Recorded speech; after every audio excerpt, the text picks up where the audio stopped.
Hi guys, welcome back to a new episode of High Ride Garage. Paolo here, and today we continue with the Valentino Rossi Legacy series. Well, this one in particular is an unfortunate one. Why it's an unfortunate? Because it does not spring very good memories, neither for Rossi, for the Ducati fans, or for the Rossi fans. So this was actually a couple of years where Rossi has been suffering extremely. Was back in 2010, 2011. So that was a really tough time that Valentino Rossi actually suffered, and it was obvious he was trying to create an even stronger legacy out of himself. So he was a fantastic challenge, wanting to win on an Italian motorbike, an Italian rider, and especially for him, it would have meant to win on 3 different bikes. So he came from the Honda, extremely successful 5-cylinder, extremely powerful. Some say by far the best, certainly the best bike on the paddock, but perhaps his bike was even superior than the one of his teammates. So there was a lot of speculation around that, which didn't like.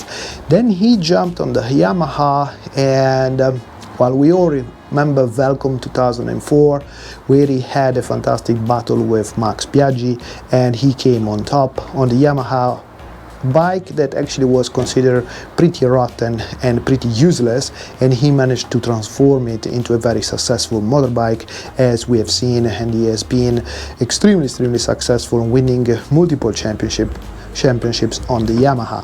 But then with the arrival of Jorge Lorenzo, the story got tough on him, and Lorenzo, he has been putting up like they say, martillo pace, so extremely tough pace, and Yamaha actually favored Jorge Lorenzo. Obviously was a new kid on the block, very successful, so they didn't need to have 2 very successful riders bitching with each other. So then Rossi, when he basically asked Yamaha to choose, and then eventually he received the answer, and then he says, okay, I'll take the challenge.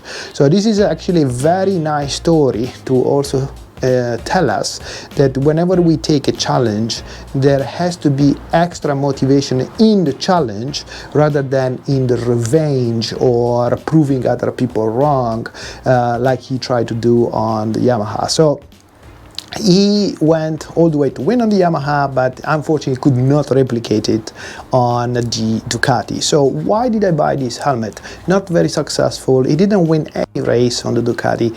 So why did I buy it? Well, for historical reasons, because obviously you wanted to have also a time in history where you remember not the so good times, not only the very exceptional days of winning race in, race out, Sunday in and Sunday out, but also the dark times where actually then he managed to pull out of Ducati, and he managed to go back to Yamaha and almost win the 10th title. So Rossi proved, his career to be very stable, reliable, very successful. So he doesn't need to prove anything else. So it was a great ambition. Unfortunately, it didn't pan out, just like Casey Stoner would say on that infamous GP. So let's take a look at the helmet. So this one, I really like the design, and as you know, on the channel we are a lot about design. Look at the t-shirts with all the stickers bombing, etc. So striking graphics is what we like on this channel, and I have to admit that this one is definitely a striking graphic. Why? Because we can see that there is actually a lot of kind of Italian swearing words, and they are depicting what? They are depicting somebody that is not having a very great time on the bike, and the bike is taking over the riding, and eventually he is falling off and is not really being able to ride as he wants. So here we can see his dogs, and that basically they are saying, oh, what did that happen? That was a cat passing by and then he crashed, right? The dark cat, all that story. So, and here we can see him constantly swearing, bang bang, and here we can also see the lightning and the risk of death, and so that was what is going through his mind, right? So very funny helmet in typical Rossi style, despite the fact that things were not going so well. those years, then he always managed to put a smile on his face and put a smile on our face. And yeah, I believe that the mix with the typical yellow color of Valentino Rossi and the little Italian flag and his dogs on the back and his number, and here we have a reminiscence, very tiny small sun that is looking at us, and a very small tiny moon that is looking at us. So this is also a 3D performance helmet. It looks beautiful. It's in mint conditions, and it's in size MS, so 57 centimeters all around.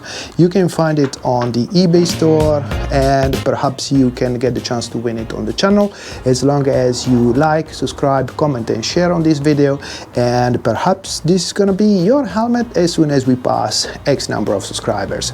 So now we are almost 1,000, then we're gonna do one at 1,500 and at 2,000, and we will keep on going like this for as long as we go. So thank you very much for watching, guys, and I'll see you in the next video. Bye, guys.